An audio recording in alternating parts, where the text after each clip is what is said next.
You create your reality, not somebody else. Don't let somebody else dictate your reality.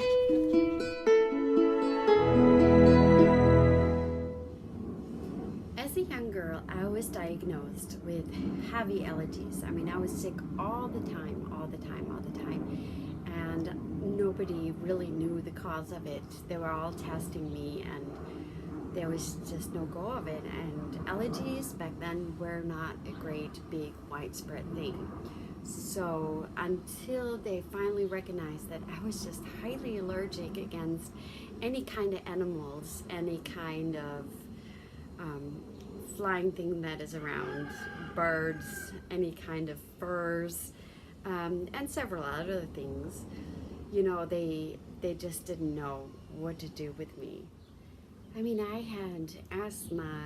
I would get sick the next day. I would have full blast bronchitis or pneumonia or anything if I was in a room with animals, especially, of course, cats, but any kind of animals. I would just be so sick that by the time I became a teenager, 9th grade, I had to use an inhalator because my asthma got so bad, and I got so bad asthma attacks. And my lung capacity was so low at 30% that means that I couldn't blow out a candle anymore, that I was restricted to do no sports anymore. I just couldn't breathe anymore, and I had to get rid of all animals, and that was already earlier, so that was already when I was a young child. And that was a really big deal to me because I love dearly animals. I had animals and I wanted to be with animals all the time. So that really broke my heart because we need to get rid of all our animals. And doctors were predicting me that if I keep on being with animals, I'm gonna have chronic asthma all my life. And that I'm gonna be sick all my life. And I just didn't want to accept that. I just couldn't accept that.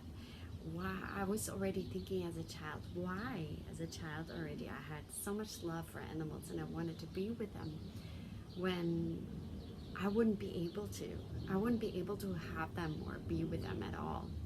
You know, as a little child, I was having this book about dog breeds, and I would be looking through all the dog breeds and would always envision and imagine myself what kind of dogs I would have in my life later on.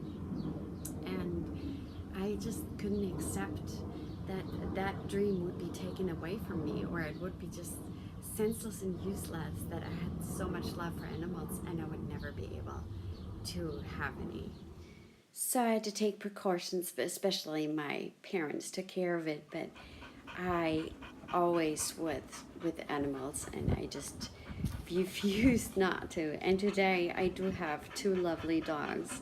One is 12 and the other one is 6, and I'm totally healthy. I haven't had an asthma attack for about 15 years, so since my teenager years, and I don't have problems anymore breathing or having allergic reactions.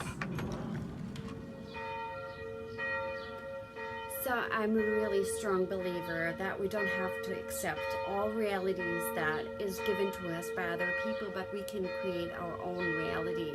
And we just have to have faith in God. We have to have faith in our purpose. And I knew already as a child that wouldn't be the end of it. That would be not it. I wouldn't be accepting it. I had for a little time, I had to accept it to be able to heal and to get there, but I was so strongly believing it. And now I am living the reality that I want. I can't say that I'm totally allergy free. I am highly allergic still to cats, but that was never really so much important to me. And maybe I'm allergic to other animals, I have no idea, but I always wanted to have dogs, and that reality just came true. So about 12 years ago, I got my first own dog. That was Tadeus, my little dachshund, and he's just the sweetest thing. He's so balanced and mellow. So much you know of them. And about 6 years ago, I got myself this boxer, and she is such high intensity. She is really high energetic, and to me her personality was really difficult. She taught me so much about myself, about my energy levels, and how to take care of myself. So when she was young, I went to a training place. It was actually a police dog training place, and I really learned commands with her, and we trained, and we even got the companion dog examination all done, and proving that she's really well behaved. But then when she turned about 3 years old, she bit another dog and actually became really aggressive towards any other dogs. And I really took it personal. How could my dog bite another dog? How can she become so aggressive? And it actually got worse and worse as time went by. She got leash aggressive. Any kind of other dog, I needed to really go around because she would be just not balanced at all. My dog Sound would go out and he would be all mellowed and take company with other dogs, but my boxer always had to take. And actually, at the end, I did have to muzzle her all the time when I went outside. And it was one of the most stressful times in my life, probably because I got very upset. I was attached to that dog and to the idea it's my dog, and how can she ever be behaving like that? And I got really sad, and the more it went on, the more aggressive she actually got, and the worse it got. And she was really unhappy, and I was really, really unhappy as well. And I just didn't know what to do with her anymore. The dog training place, they told me they didn't want her there anymore. They didn't know what to do with her anymore either. They were blaming me for it all the time, but I didn't know what to do. I mean, she could do all the tricks. She could go, buy foos and plots and, have this examination, but what did it good for me? It didn't do anything. It was only outwardly she would kind of function, but then on the inside she was total turbulence, and I was all turbulence. And until I started reading a book from Ceasar Millan, actually, and he was talking about the energy that you can lead with energy. And I thought, wow, you don't have to do all the commands. You can just, the dog will feel you and you will be leading the dog. And that's what I've been doing. I was not balanced at all.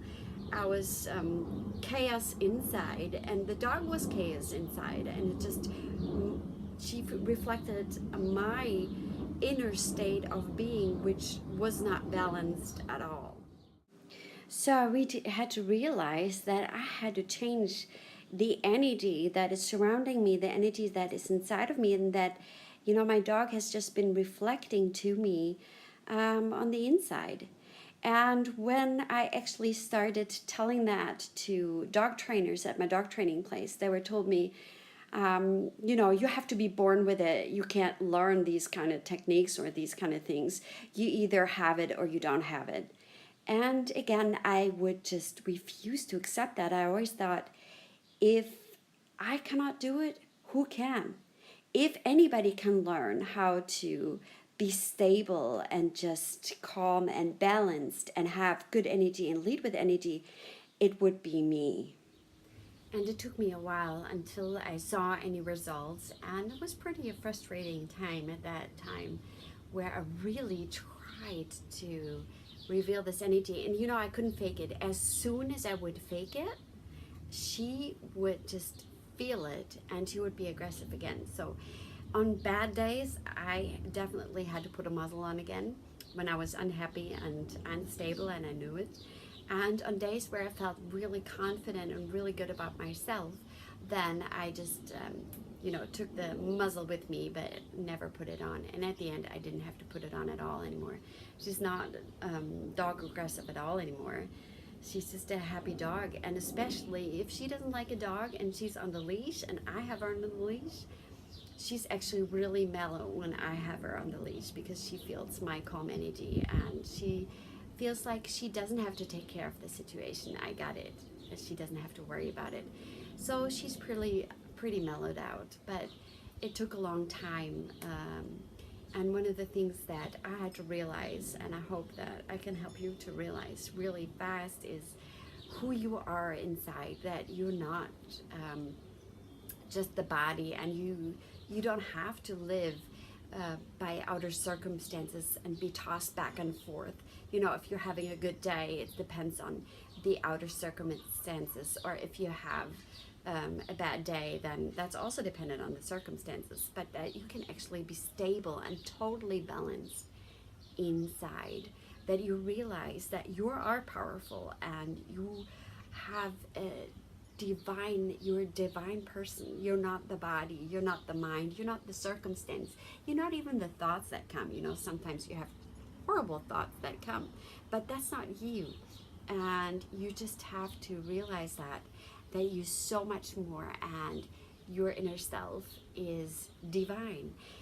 And it's not only about really knowing that with your head, because you can tell yourself all the time, but then you won't feel it. The feelings will not support you, and you will fall back and forth. You know, if you have a good day, you might feel like it, and if you have a bad day, you just don't feel like it at all, or, you know, really powerless, actually.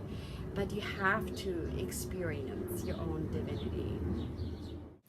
One way to really feel my own divinity was through the practice of yoga and meditation, and to really connect to my divine being, and then realizing that I am a child of God. And it's not only head knowledge, but experiencing things, experiencing the connecting with God, that we all one and we all connected, and that I don't own anything. I'm just taking care of things. So, you know, it's my responsibility to take good care of myself and be stable and well inside.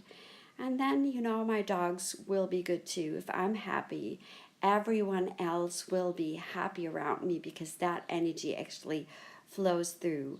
And when I have a weak day, knowing that Jesus and God, they're strong working through me, I never have a day where I have to muzzle her. Never. And it wasn't an easy journey. It took me quite a while to get it.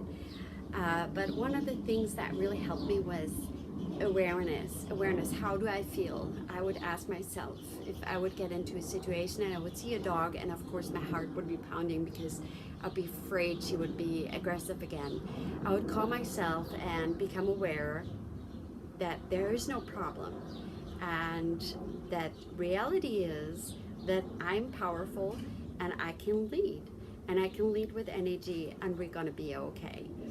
And eventually I, you know, got better and better at it. I actually got nice people that I joined in, and I would tell them about my situation. I needed to have the experience of learning to be with other dogs and not be afraid. And actually, you know, other people would be really, really helpful to me, and they would actually assist me and help me. So not to be afraid to ask others for help and assistance, and then becoming aware of how I feel.